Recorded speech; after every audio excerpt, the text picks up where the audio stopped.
Hello and Tastelek. This is the second clip on your last chapter, that is Indian politics, trends and developments. In the first clip, I've given you a gist of the whole chapter.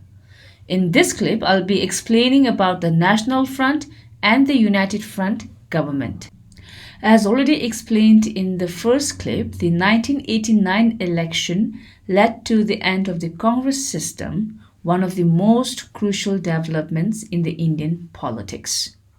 Okay, thus the 1989 or the ninth general election is considered as the emergence of coalition era, although the first coalition government was formed in 1977. I've already explained the reason behind considering 1989 and not 1977 as the beginning of the coalition era in my first clip. So if you still have questions on this, I would advise you to watch the first clip. All right. So according to this, National Front becomes the first coalition government after 1989.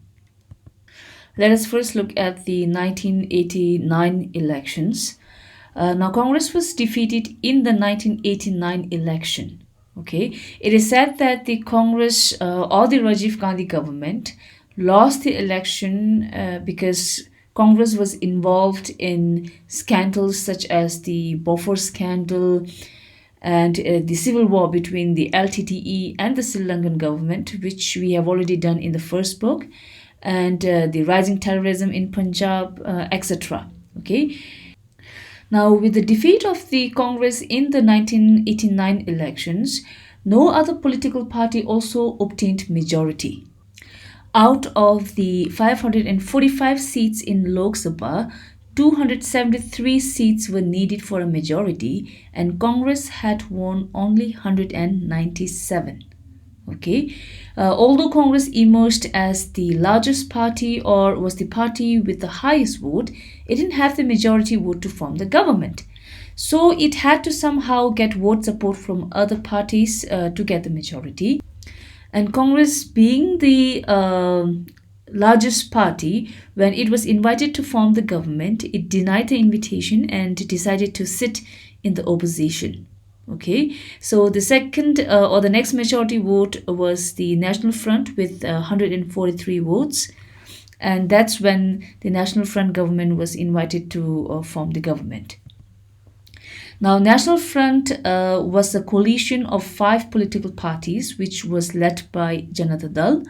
Janata Dal itself was formed through the merger of 4 parties, which I have clearly shown in the map over here. The National Front, with their 143 votes, received outside support from 2 completely opposite political groups, that is BJP, which is a rightist, and Communist Party of India, which is a leftist. Okay, so 2 completely opposite ideologies. Now, outside support means they just support with their votes. They do not participate in the ruling of the country by joining cabinet. Anyway, so with their support, the National Front government was formed. Okay, VP Singh was made the Prime Minister. However, it didn't last long. And let's see why it didn't last long. Now, VP Singh, along with Bihar's Chief Minister, Lalu Prasad Yadav's government, arrested Mr. Advani, the then BJP president, who was leading the Ram Rath Yatra, which was a political and religious rally that was organized by the BJP. So, of course, BJP withdrew their support to the national government, and the government fell. Okay, this is related to the Ayodhya dispute. Now, in order to understand this better, let me explain you a little background of this whole event. This Babri Masjid at Ayodhya, it was a 16th century mosque. However, some Hindus believed that it was built after demolishing a temple of Lord Ram, which is believed to be his birthplace, that is Ram Janmabhoomi. Okay, that's what you call in Hindi. So the whole issue revolved around the control of the site or the place. Now, following some issues, which I won't go in detail here, in late 1940s, the mosque was locked up, not allowing any of the people to go inside, or the worshippers to go inside this mosque. Okay, but then in February 1986, Faizabad District Court ordered the Babri Masjid to be unlocked.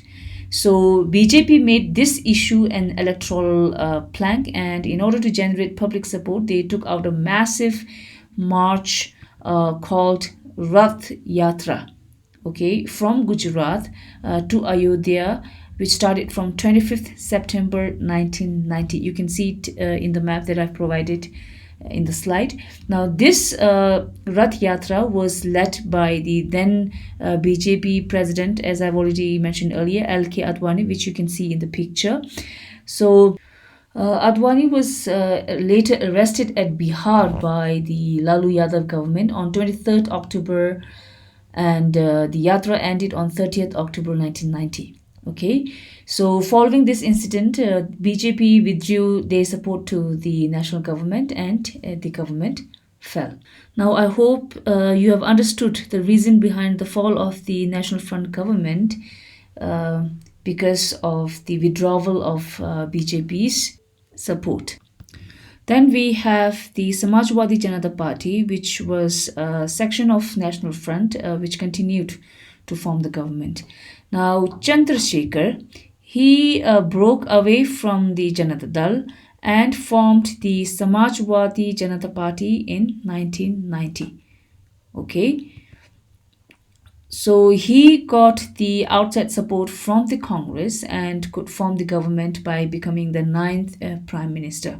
However, Congress withdrew its support after 7 months, due to which he had to resign from the prime ministership, and the government fell.